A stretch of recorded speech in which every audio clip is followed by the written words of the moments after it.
I love the sort of the insularity of Mr. Bean, this sort of self-centeredness which reflects in the fact that, you know, if I have to get myself into the part, I don't need another person or a situation or a prop in order to create him. You just have to,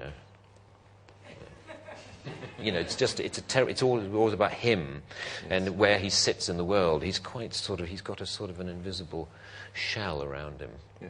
He's hugely popular internationally, isn't he? Yes, it is bizarre actually. It's something that I try not to think about very much, because actually, if I ever do, stop and dwell on how well known my face is in so many obscure corners of the world, that I think I would find it rather disturbing. Are you made aware of it when you go abroad? I'm being slightly disturbed about it, even talking about it.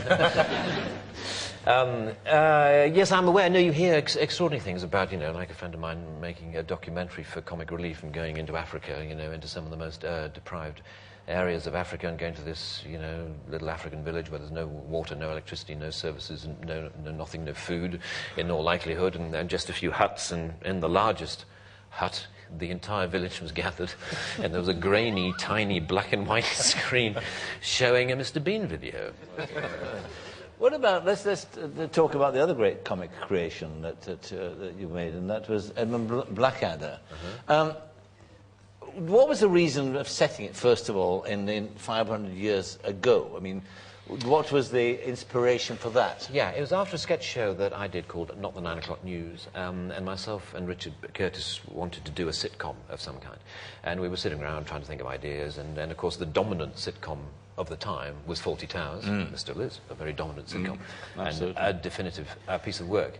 And I think we were fairly convinced that whatever we did, no matter how hysterically funny it was, would be unfavourably compared, we thought, to Fawlty Towers. And so we were desperate. And so I think some of the reason why we ended up, 500 years ago, was because we were thinking, well, surely if we set it in medieval times, no one's going to say it's a pale imitation of Fawlty Towers.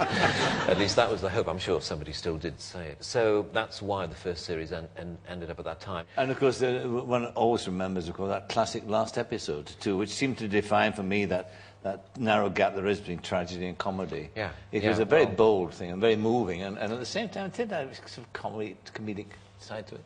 Well, I mean, there is, it's like the current, situation with war elsewhere. There's no doubt sometimes that the darker, the more serious the backdrop into which you set your comedy, sometimes the brighter your little sparks of comedy are set out in sharp relief against it. Yes. And that series was full of that sort of stuff. Yes, it was indeed. I mean, Richard and Ben's work was fantastic. And that last episode, which really did get quite sad towards the end, was, I think, almost deliberately conceived to defend the series against criticism that we were making light of a very tragic situation, which was the situation in the trenches in northern France in the First World War.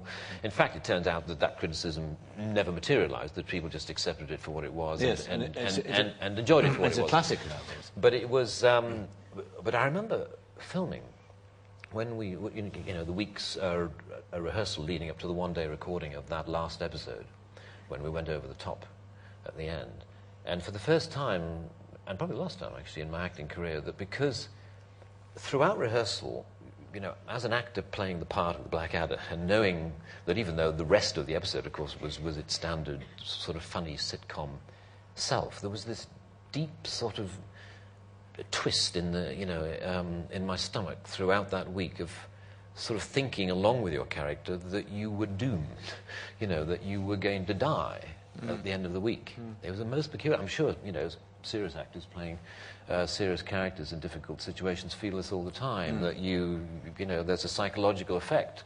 And obviously if you're trying to feel the character and feel his dilemma, then you're going to feel some of the fictional feelings for real. And I was amazed, throughout this awful knot in my stomach. Was it difficult to do it itself, the actual moment of doing it? Was it difficult? No, you felt swept along by it. Yet again, I think because it was so well written, and that weird, transition when you go forward and I blow the whistle that we go over the top, and there's some wonderful lines about, because I'd been trying to pretend that I'd gone mad in order to get sent back from the front, and had conspicuously failed, and the Blackadder says some, I can't remember it very well, but says some line about, who would notice another madman around here, and a line like that, it just, grasps the moment. And it's so fantastic to be part of. But by God, I felt it. Yeah, I really did feel it.